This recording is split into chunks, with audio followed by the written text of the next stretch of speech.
Hello everyone, welcome back to my channel. दोस्तों, प्रस्तुत है आज की ब्रेकिंग न्यूज़। योगी मंत्रिपरिषद के लिए फार्मूला तय, 125 विधायकों का बना पूल। बेसिक शिक्षा विभाग, 2 सहायक अध्यापक बर्खास्त, फर्जी डिग्री के सहारे 15 साल से उठा रहे थे वेतन। केंद्रीय विद्यालयों में सांसदों का कोटा हो सकता है खत्म, शिक्षा मंत्री धर्मेंद्र प्रधान करेंगे सभी दलों से बात। परिषदीय स्कूलों में इस बार भी एनसीईआरटी पाठ्यक्रम नहीं, फिलहाल पुरानी किताबों से पढ़ेंगे स्कूलों के बच्चे। आज की बेसिक की परीक्षाएं, शिक्षकों की लगाई बोर्ड परीक्षा में ड्यूटी।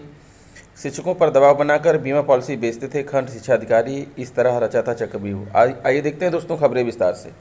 जी हाँ दोस्तों, आप देख पा रहे हैं खबरें विस्तार से किंग्समैन यह यूट्यूब चैनल पर। बेसिक शिक्षा विभाग, 2 सहायक अध्यापक बर्खास्त, फर्जी डिग्री के सहारे 15 साल से उठा रहे थे वेतन। यूपी के मऊ जिले में फर्जी डिग्री के सहारे नौकरी कर रहे 2 सहायक अध्यापकों को बीएसए ने बर्खास्त कर दिया है। साथ ही बीईओ को उनके खिलाफ मुकदमा दर्ज कराने के निर्देश दिए। दोनों अध्यापक 15 सालों से फर्जी प्रमाण पत्र के जरिए वेतन उठा रहे थे। विभागीय सत्यापन के दौरान फर्जी गिरी पकड़ में आई।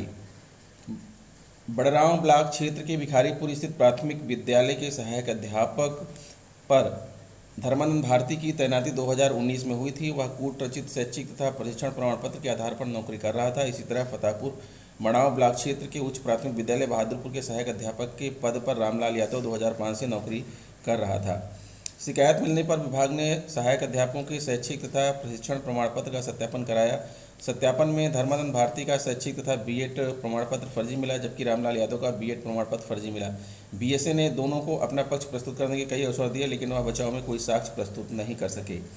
इस पर सोमवार को बीएसए ने दोनों सहायक अध्यापकों को बर्खास्त कर दिया। बता दें कि अब तक जिले में परिषदीय विद्यालयों में बर्खास्त होने वाले शिक्षकों की संख्या 55 तक पहुंच गई है।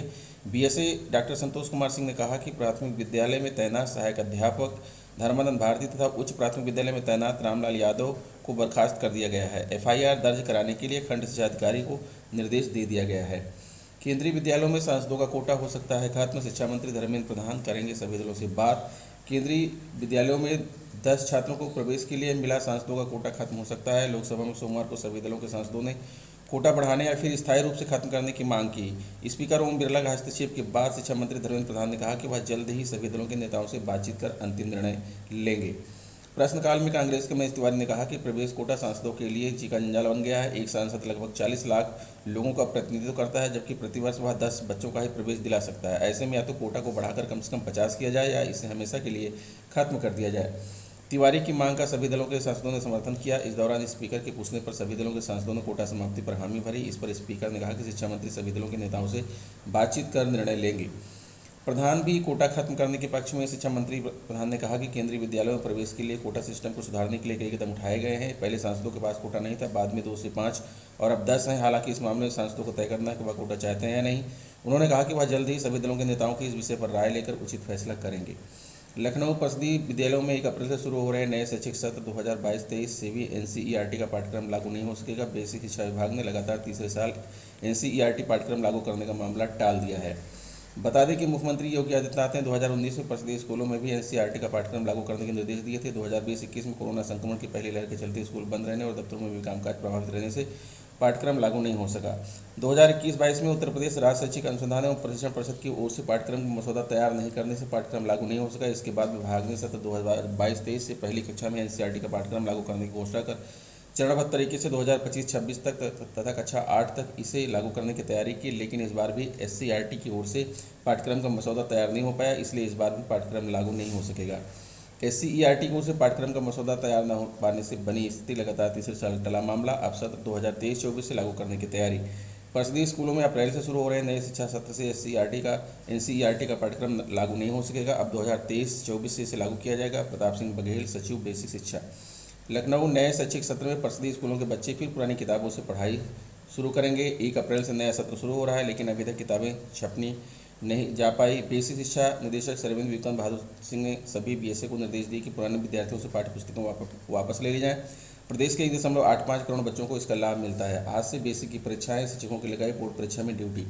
माध्यमिक शिक्षा परिषद की ओर से पहली बार लगाई गई ऑनलाइन ड्यूटी ने अधिकारियों को परेशान कर दिया है। ऑनलाइन ड्यूटी में बेसिक के अधिकतर स्कूलों के पूरे स्टाफ को लगा दिया गया है। वहीं 22 मार्च से बेसिक की परीक्षाएं प्रस्तावित हैं। ऐसे में बिना शिक्षकों की परीक्षाएं कैसे होंगी, इसको लेकर शिक्षकों से लेकर अधिकारी तक परेशान हैं।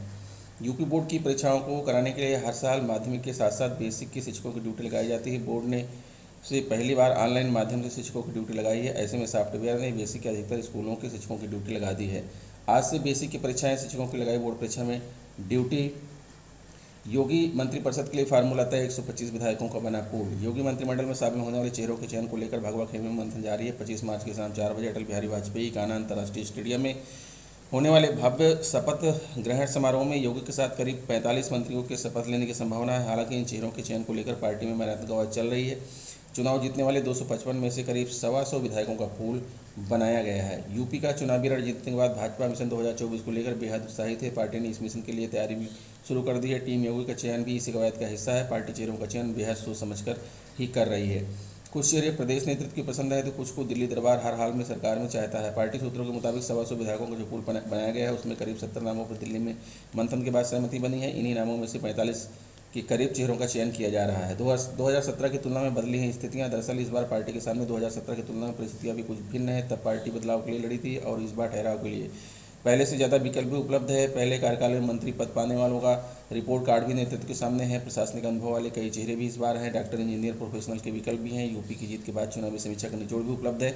2024 को लेकर किन प्रयोगों को आगे बढ़ाना है।